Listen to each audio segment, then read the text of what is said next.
Hi guys, thanks for tuning in. Paul here. I've been talking about getting a video to you guys on a 2008 Chevy Impala with a 3.5 in it. I've got some rich codes coming up on here and misfire codes. I wanted to hook my oscilloscope up, my picoscope, and do a relative compression test, and also show you guys how to do an initial battery draw when you start a car. It shouldn't go below 9 or 8.5 volts when you crank a car up to start it. Weather is not being so good for me to have my picoscope out. I'm not going to bring my laptop and everything out and the picoscope out in this crappy weather, but I do have my Autel MS906 here. I'm going to hook that up and show you these codes so I can make a report of it and clear this check engine light. All right, let me get that Autel hooked up and we'll see what we see on some codes and data.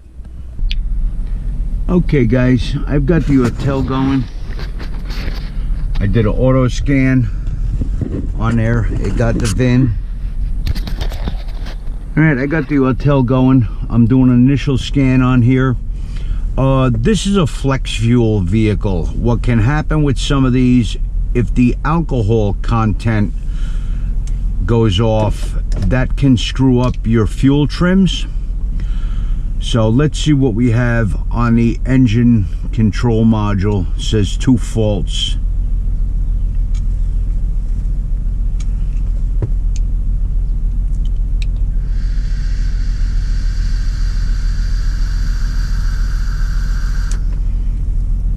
We're gonna go current and history. We got a p0300. That's an engine misfire detected. That's random multiple misfire. And I'm getting heated oxygen sensor insufficient switching. I know the cause of that. I was getting this rich condition and I needed to pass inspection on here. So I put one of those little extenders on the front O2 sensor. It pulls the O2 sensor out of the exhaust stream a little bit and enabled me to get my inspection sticker. But now I want to get to the bottom of this. I'm checking additional TDCs, DTCs, catalyst system low efficiency. That's not good. Traction control torque request circuit.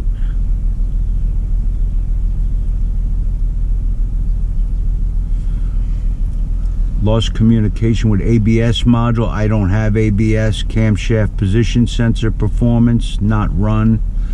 Not run. Heated O2 not run. Not run. These are all not run.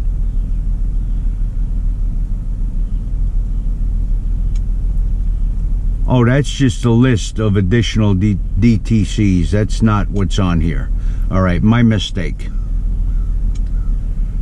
I'm gonna go and look at some freeze frame data.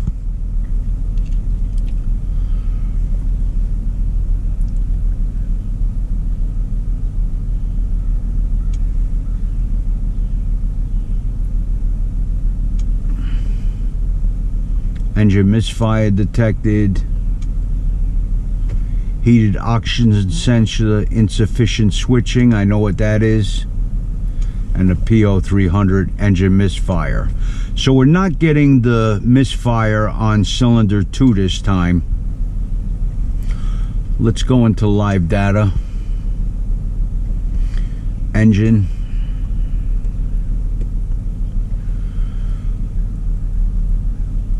Engine idle, engine speed, desired idle speed, that's good. Engine coolant temperature sensor, inlet air temperature.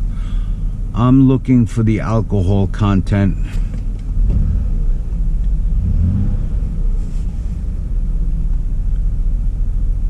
My MAF sensor, my mass airflow seems to be running a little low on here. I'm only getting 0.2 of a volt.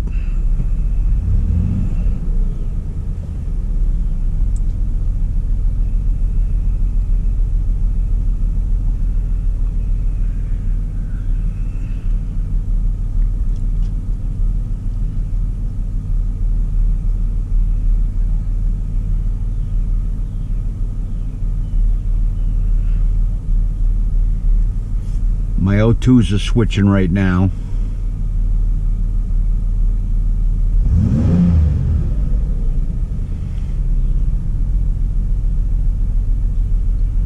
Short-term fuel trim, I'm at 0 to 5. Long-term fuel trim, -9.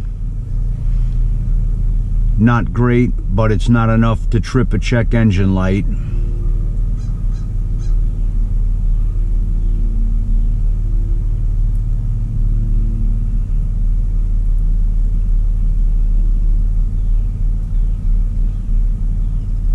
I'm looking for that alcohol content.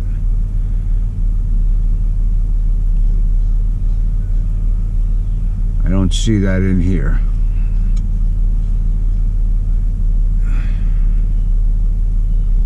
Let's go to fuel trim.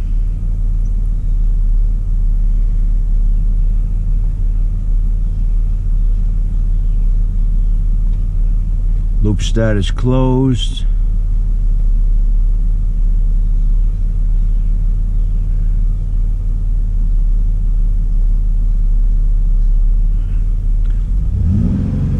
I would be expecting to read a little higher on the, oh no, maybe not.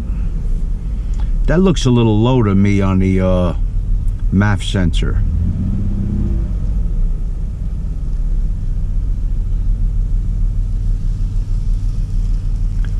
Fuel validity low.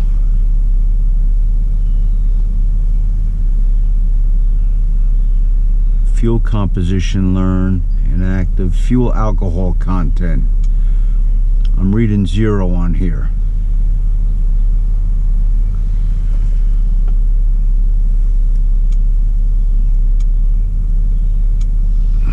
I'm reading 0 on the fuel alcohol content.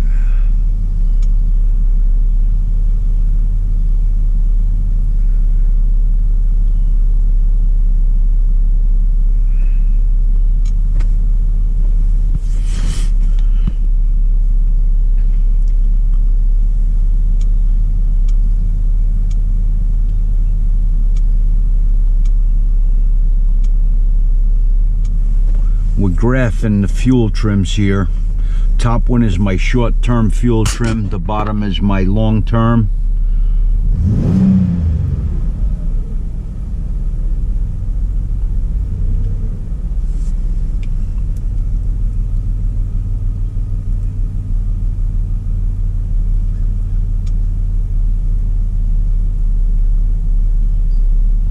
This damn thing's got to be right in my way.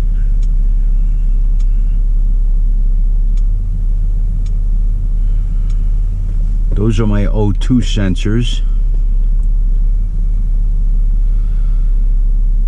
Sensor 1 switching.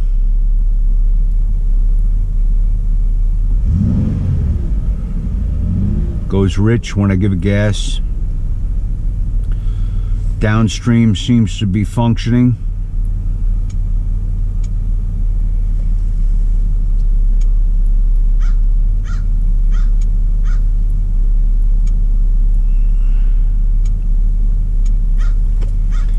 Alright guys, I'm gonna have to get the scope on this. I don't think I really have an compression issue on this.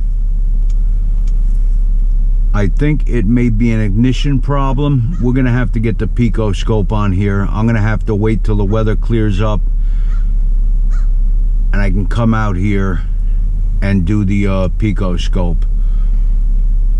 I'm surprised that I'm reading 0 on the alcohol content. That's actually surprising me.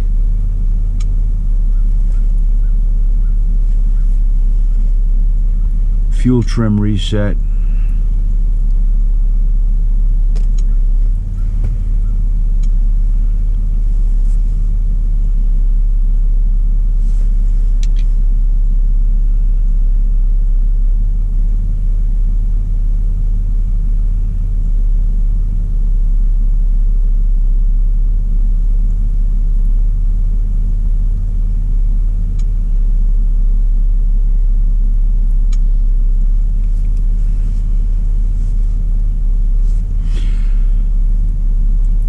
this is fuel injector balance test is what I wanted to do when I first came up with this rich condition, but I couldn't do that because of an issue I have with my fuel pump. My check valve on my fuel pump is faulty, so when I shut the car down, my fuel pressure goes to 0. So there was no way for me to do an injector balance test. What you do with that is you put a fuel gauge, pressure gauge on there, and you will activate each injector and make sure that each injector is dropping to a uniform pressure drop. What I did is I kind of threw parts at this. I threw all injectors on here. I got a good deal on some remanufactured injectors, so I changed out all of the injectors to eliminate that possibility.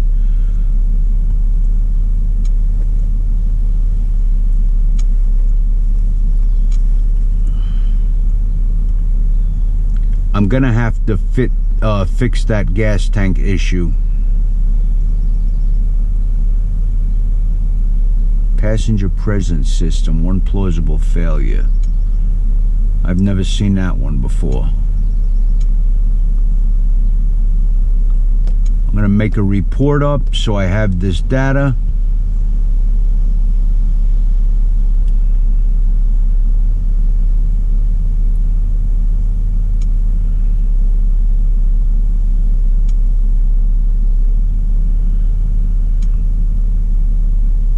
I'm going to do a quick erase. I'm clearing these codes. We're going to come back in here with the Pico scope when the weather improves and see what we come up with. I'm hoping for carbon tracking on a plug wire or the spark plug or a faulty wire. I did put new wires in here. This has a waste spark system. There's one coil pack that has 6 towers on it, but 2 of the towers fire at the same time. One tower will be firing on the compression stroke of the cylinder that is getting ready to go into the power stroke, and the other tower will be firing into the other cylinder on its exhaust stroke. That's how a waste spark system works. If you guys understand that from my quick explanation there, I will be more than happy to get my whiteboard out and explain that to you with the 4 strokes of the engine and how a waste spark system works. All right, I want to see if I have any more codes in here.